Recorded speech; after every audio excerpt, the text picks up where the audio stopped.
Welcome to the Bleav Network's Best of Bleav Hour on Stadium. Do you believe? We're back, baby. It's the charity stripe. Pitch your free throws because they are free. Joshua Fisher, Alexander, Toss Me the Rock, Christopoulos, DJ, Nikki, Snacks, Kreider. Best of Bleav right here on Stadium. What's my name? Yeah. Joshua Fisher. Gotcha. Yeah, why? Did I not say my name? I think you did. Really? No. I think you just said Alexander Christopoulos, DJ, Nick, Snacks, Kreider. In the charity stripe? Unless I missed it. You might have missed it. Did I say my name? Say my name. What's going on? Wait. Challenge flag. We're doing the show. Best of Bleav on Stadium. Best challenge Apparently flag. his name is Josh Fisher. I don't Yeah, allegedly. Allegedly. Okay, allegedly what's going on is the MLB playoffs. Nick, your Padres are in. Toss, your Rangers didn't make it. My Red Sox didn't make it. Yeah, but we dished up Aaron Judge's 60-second home run to him. Yeah. That was a nice thing we did. But I'm a big fan of baseball, as are we. Of all the teams in the playoffs, the 7 on each side, which city would it mean the most to win the World Series, and which city would it mean the least? Least has got to be the Dodgers. Okay. Is that because you hate them, or I mean, they've already had the Rams, they've had the Lakers, and they had the Dodgers within the last 2 years. spoiled brats is what you're saying? Yes. Okay. Spoiled brats. Most. Kind of how Boston was for many years. Okay, so double slight dig. Not but the Braves who won last year. I don't know. I think Atlanta is like one of those cities, especially like during like their hurricane season, being so close to that, like. Okay. I think that it's one of those cities where they get so really invested in their teams, and of course Acuna being back as well, like Yeah. him winning it with them, Freddie Freeman leaving, and them still winning it. That'd be pretty awesome. And then you got to give it up to the San Diego Padres, right? The only professional sports team left in San Diego, after the Chargers left. So Yeah. it means a lot to the city. What searching about for their first First ever. World Series? Mariners. Yeah, I was going to say the Mariners. right? longest playoff drought. The Guardians' longest World Series drought of the teams that have won. Remember when everyone's making a huge hoopla of the Cubs, obviously the curse of the Billy Goat, but the Guardians were like, and people really didn't want them to win that World Series. Like, I feel like Against the Cubs. Yeah, I feel like no one was rooting for them. The Padres and the Mariners are the only two teams I believe that haven't won it before, right? In the current standings. Rays. The Rays have not, correct. The Rays It's have been not. So many times, though. It's like, I know, and they're so boring, dude. Yeah. They They've just had are. they've had their chance. So have the Guardians. I am nowhere near invested in the Guardians breaking their streak in comparison to the Cubs. That Yeah. really meant something, not only to the Cubs fans, obviously, but to sports fans in general. And no offense to the Guardians, but I don't care.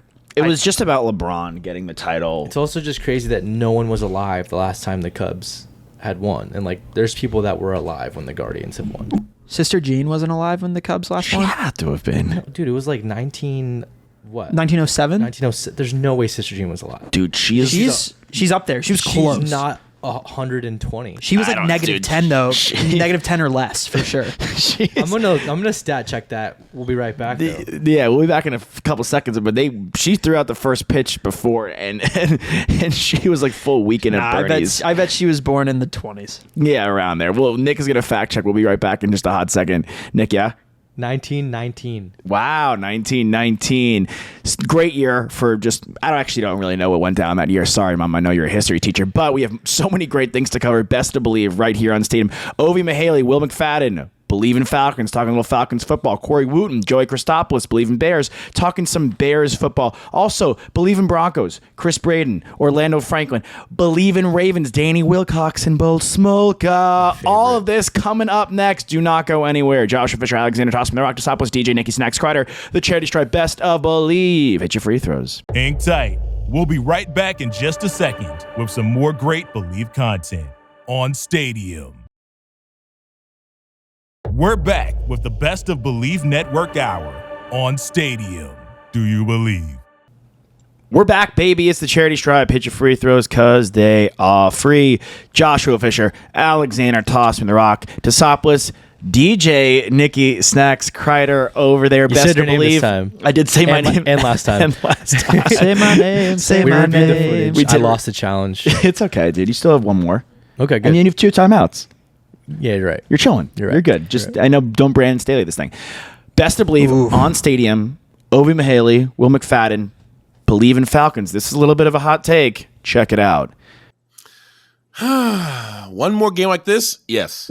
Like, you don't need 2 or 3 or 4 more. One more game like this, it's time. It's Ridder time. I just don't see how they can continue to put themselves at a loss or at a disadvantage without at least seeing if the young man can hold his own. At this point, all things we were praising Marcus Mariota for doing, which is, hey, it's okay to be a game manager. It's okay to make the throws there in front of you. Hey, it's okay to, run and take those yards if they're in front of you. You got some legs. He has some mobility. I like him rolling out the pocket to the left or to the right. Marcus Mariota is not going to lose a game for you. He may not win a game for you, but he's not going to lose a game for you. Well, that's what we said. He's tried. That's what we said. But that's the reason the rhetoric calls are so loud, because he's tried to lose games for us. And the interceptions at costly moments, or interceptions period, when it's accuracy and it's just timing and it's things that an NFL quarterback should be able to do. And I don't know if the moment gets too big or if he gets wound up, but I just don't feel like Desmond Ridder is going to be such a huge fall off or drop off from Marcus Mariota if he plays like this, to where you should at least see what he has, especially since you got to make a decision next year with drafting a big-time quarterback from Alabama, hopefully. But if we keep winning, we won't even have a chance to draft any quarterbacks from Alabama. I think you need to figure out what you have in Ridder. The Falcons. This is kind of a scorcher. It's such a scorcher. I feel like they're 2-2. I don't hate the Falcons. I don't think that Ovie he clearly doesn't hate the Falcons, but I'm just telling you. I think we're jumping the gun a little bit here, saying that Desmond Ridder should get run when you're 2-2, and Mariota, by all accounts, has played pretty well. It's also not even a factor of their offense. I don't think it's their defense. Mm-hmm. Their defense has let up a lot of points in the losses that they've had. Up until this last week, they should have won week 1. They were one of the only teams going into week 4 that had scored over 26 points in every single game. They should. Yes to your stat. Thank you for throwing that out there. Sure. But I wanted to. It's a good stat. No, it's a good stat. But I'm just distracted by your point, because you know what? They really should have won week 1. They should be 3-1. They should be 3-1. And they almost came back and beat the Rams. They're not a bad football team. I thought they were going to stink. They, unfortunately, Cordarrelle Patterson is now on IR, and he was running the ball really, really well. But collectively, I mean, Tyler Algier, the rookie that they have, has gotten off to a hot start. Drake London is, I think, 3rd in odds for Rookie of the Year right now. They haven't even got Pitts hot yet. They haven't. Is it crazy? Just like a little sidebar. A lot of the rookie wide receivers, not all, I won't say all, are sick. I mean, again, it's a good class. It's kind of the same thing that we're seeing across all of the major sports that we cover, MLB, NBA, NFL. These young guys are all talented. The talent is getting better and better in every sport every single season. So we're not going to stop seeing wide receivers be excellent when they come into the NFL. I think that's usually the easiest position to have boom. Yeah, besides not have a bust. We've seen we've seen bust, but I also think it comes down to the situation. Like Corey Coleman, even Jalen Reagor. But Garrett Wilson was popping off with Joe Flacco. Some of it's just he's just a beast. No, I agree. But you look at the track record of just all the new wide receivers that are in the league right now. I mean, Jefferson, Jamar Chase, Debo, AJ Brown, DK Metcalf, all these, Scary Terry, all these guys are studs. Yeah, I mean, it's just the Eagles aren't shooting this. They're not that mad anymore. They're not Plaxico Burressing themselves in the foot these days because of AJ Brown. That was a great acquisition. Devonta Smith. Mm-hmm. Devonta Smith. You're talking about their Jalen Reagor pick? Jalen Waddle. I mean, the Jalen Reagor pick. Judy. The Jalen Reagor pick is not as bad as the Trubisky over Watson pick, which I always harp on. But it is up there with that. It's bad. It's no bueno. But back to the Bleav in Falcons guys. Ovie, we love you. Will, we love you. But bad take. Ridder, not yet. Not yet. There's no reason. If they lose the next 7 games, okay, I'm with you. Yeah, see what you got. But you're in a position all of a sudden where, Mariota could be a stopgap, but you can go trade up for a guy like Stroud, and you go trade up a guy like Young. You see Arthur Smith's, shout out to his family, offense working. I also and the don't NFC think that they drafted Ridder to be their future. I think they drafted him just in case for a safety net. 100%. Right. Like he could be, but they're not banking on it. Right. You need a good backup in the NFL. Certainly. And talking about quarterbacks who could, maybe become a backup one day, unfortunately, let's go to Bleav in Bears, Corey Wooton, Joey Christopoulos, talking Justin Fields. I would tell them just believe in yourself, right? This is what got you here. This is the reason why they traded up to get you, right? Because you were that dude in college, right? Not only the Bears, a lot of other teams saw that as well. I saw him many times. The thing is, you have to tap into that confidence, that same confidence you play with at Ohio State, right? That's the biggest thing right now. Because when you make the throws, everyone knows that you could play at a high level, right? It's some of these other decision-making and times where you don't seem as confident. So just tap into that confidence, right? Let it go, right? At the end of the day, you have to go out there and play ball, right? Your instincts and everything, that's what got you where you are today. So tap into that, right? Things could be a lot worse right now, but hey, rely on your confidence. That's what got you here, because that's the one area that he's shown that it's kind of been holding him back. First off, I love Corey Wooten's Barry Bonds earring. Swaggy. Yeah. Swaggy. Swag police, Nick. Yeah. What do you give that? That's like on a scale from 1 to 10 or what? Yeah. It's like an 8. Okay. Yeah. Wow. I like to see like a little sparkle, maybe like a dime, maybe like flushed in diamonds. That'd be sweet. But to the take, Fields needs confidence. He needs to just build his confidence. And they're another team that has a surprisingly decent record. 2-2. 2-2. And they actually suck. They suck, but they beat a good team in the Niners. He just needs to start completing more passes at the end of the day. Like, the offense needs to build around him where they can build his confidence, and it has a lot to do with the play call. Getting more screen passes, getting the completion percentage up there, getting more, slant routes out there, or having even more design runs where he can go off and break off chunkage yardage so they can spread out the field a little bit more. Well, he's running a lot. He's running more than any other quarterback in the NFL right now. But I think, plays. to your point, they're not effective called runs, right? They're him improvising and feeling like that's he's leaning into that, right? And now at this point, it's the only thing he has. He's become almost a one-trick pony. I mean, I don't want to say one-trick pony because he finally completed a long pass down the field to Darnell Mooney the first time this past week. But yeah, I think just making the decisions for him from an offensive play calling standpoint, get the ball out of his hands. Yeah. Make him make that quick decision. They're just not a well-run franchise. I just don't understand. They didn't have a first-round pick. They weren't ready for a quarterback. They did that. They didn't have a first-round pick last year, and they spent their subsequent picks on defensive backs. Build the offensive line. They've had Tevin Jenkins issues. He was a big pick for them in the second round.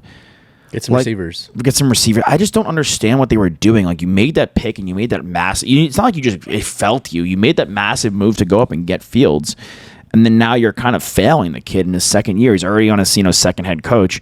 It's just like the team is running. It reminds me of the gelato place across the street from where I live. It's moving. Have you been there? Yeah. Capri. Should I not have said their name on air? Maybe. I don't know. I don't think they'll see this. If you're a do. gelato place, I get that why are you closing at 6 p.m.? Unless you're a drug front. I don't know. What should the standard hours of a gelato place be? Yeah, not that. It's being run. Accusations like that should have professional consequences. Thank you. They probably should. It's being run, but not well run, and that it kind of reminds me of the Bears. Don't you get coffee from there every day? It's a good coffee shop, but it's a bad gelato shop. Maybe you're putting a misnomer on it, and it's actually a coffee shop, not a gelato spot. The Bears, it's a gelato spot. The Bears' defense is good. It's being well run, the coffee presence in that place, but the gelato portion not well run, and that's the offense. Speaking of offenses that are taking some risk, let's go to Bleav in Ravens. Bold Smolka, Danny Wilcox. Be right back after this clip. I can guarantee you, Lamar Jackson said, "Let's go for it." 100 times out of 100. 100 times out of 100. Yeah, just give me a better play call. Don't give me that bull crap you gave me this last one. But just let me call the play. Lamar, call what you want, go for it. You know what I'm saying? But to me, it's no way that if you got situations like this written down on your play call that you pull that play out of that. And that becomes the play that you call with a guy like Lamar Jackson. Now, if you got Brady back there, you call that play all day because he can't run. He's not mobile, but when you got somebody that could give you a run pass option every single play, and he's dynamic with it, and he's magical with it, and obviously this dude is like a magician with the ball in his hand, you don't make that play call. And Marcus Peters has every right on the defensive side of the ball to be pissed off. But one thing that's really bad is when the offensive guys starting to feel like the defensive guys don't trust them, or when the defensive guys starting to feel like the offensive guys don't trust them. That's when you start to lose your team. Because now none of the defense is telling you what plays to call for the offense. Like, bro, stay on your side of the ball. Harbaugh, I love him, but then I don't. I just kind of he just takes too many risks on fourth down at end of games. I know once he missed the fourth down, and again, Duvernay was open, and then Mike Davis was open. The guys were open, and Lamar missed. He wasn't even open. He was uncovered. Yeah. It's just real quick before we, go to the next segment here. I just think you have the best kicker of all time. You got to kick the field goal and trust the defense. He's going to make that field goal no matter what. I mean, that's a gimme. The one thing that I didn't think he expected was for it to be an interception and be a touchback. Right. If they just didn't convert, if it was incompletion, or if he got stuffed at the line, they're backed up against the end zone. Yeah. We'll answer some more of no questions coming our way, but a lot of great content from Best of Bleav. We have the Bleav in Bengals boys coming back. Pac-Man Jones, Solomon Wilcox, Pat Leonard talking ball, Bleav in Panthers, Desmond Johnson, Skylar Callahan, and the Jonathan Stewart, and some of our favorite Smash and Dash. CJ2K, Lendale White, Best of Bleav, Josh Fisher, Alexander Tossman, The Rock, Desopoulos, DJ, Nikki, Snacks, Kreider. Do not go anywhere. We'll be right back in just a hot second. Hang tight. We'll be right back in just a second with some more great Bleav content on Stadium.